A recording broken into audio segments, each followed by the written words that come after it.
Cinema background నుండి దాన్నేదో తక్కువ చేయాలని అసలు అలా అనుకోరు ఆయన. అదేదో కాంటెక్చువల్‌గా అలా ఫ్లోలో అలా వచ్చింది అంతే. మనం దీన్ని దానికి మనం దా ఏం చేస్తాం దానికి అంటించుకుని ఇది ఆయన ఇలా అన్నారేమో అనుకుంటున్నాం గానీ, ఛీ! అసలు అలా ఇదే కాదండి. ఇప్పుడు జనసేన వాళ్ళు కొద్దిగా టార్గెట్ పెట్టారు కదా! మొన్న ఇయన్నీ అల్లు అర్జున్ చాలా కాంప్లికేటెడ్ కాదు క్వెషన్. సార్. అంటే ఇప్పుడు ఇవి ప్రాబ్లమ్ సాల్వ్ చేసుకోవాల్సిన అవసరం ఉంది కదా సార్. బొలిశెట్టి ఆయన మాట్లాడటం, ఇంకొక ఆయన కూడా మాట్లాడటం, గన్నవరం అతను జనసేన ఇయన్నీ సార్ ఇయన్నీ సినిమా వచ్చే మొదల దాకే ఉంటాయండి. సినిమా చూసినాక మళ్ళీ అందరం ఒకటేగా అన్నట్టే ఉంటుంది. అసలు ఇలాంటివన్నీ చూడలేదండి గతంలో. ఎంతోమందికి ఎన్నో రకాలుగా సినిమా బాగుంటే అన్నీ బాగానే ఉంటాయండి. ఇది ఏదో జస్ట్ టైం బీయింగ్ ఏదో అక్కడ డిఫరెన్స్ ఇక్కడ డిఫరెన్స్ అని చెప్పుకోవటమే కానీ అలాంటివి ఏం లేదు సార్. ఫ్యామిలీ అంతా ఒకటే. Okay sir. డైరెక్టర్ గారు డైరెక్టర్ గారు ప్రాజెక్టులు మీరు ప్రస్తుతం టేకప్ చేశారు. మీరు మేము ఎప్పుడు లెక్కేయలేదు మీ డబ్బులు మీరు లెక్కేసుకోకలేదు, మేము లెక్కేస్తుంటాం సార్. అది చెప్పండి సార్. దాదాపు హిందీ, తమిళ్, తెలుగు మొత్తం దాదాపు 3,000 కోట్ల వర్త్ ప్రాజెక్ట్.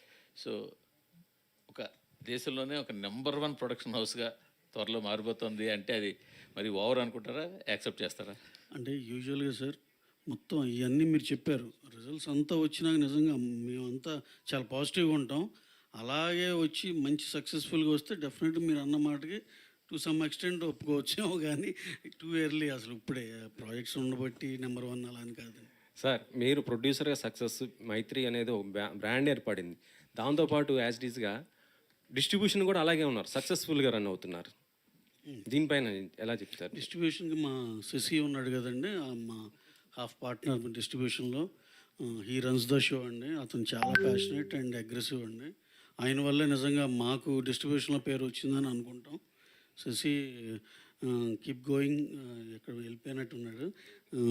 చాలా బాగా hard worker and he does his job 100% effective అండి. అతని వల్లే నిజంగా మాకు ఆ డిస్ట్రిబ్యూషన్లో పేరు వచ్చింది అంతే.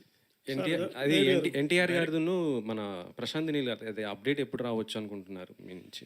అప్డేట్ అక్టోబర్లో షూట్ బిగిన్ అండి. అక్టోబర్ నవంబర్లో షూట్ బిగిన్ అవుతుంది. ఎన్టీఆర్ గారు డిసెంబర్లో జాయిన్ అవుతారండి.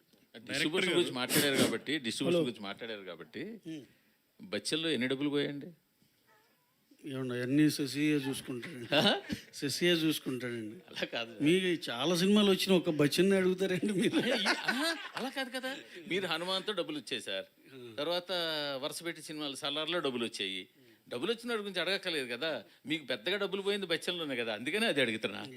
సార్ ఈ డిస్ట్రిబ్యూషన్ అంటే కొన్నిట్లో వస్తాయి కొన్నిట్లో పోతాయి, అన్నీ ప్రిపేర్ అయ్యేగా దిగేది. డైరెక్టర్ గారు మీరు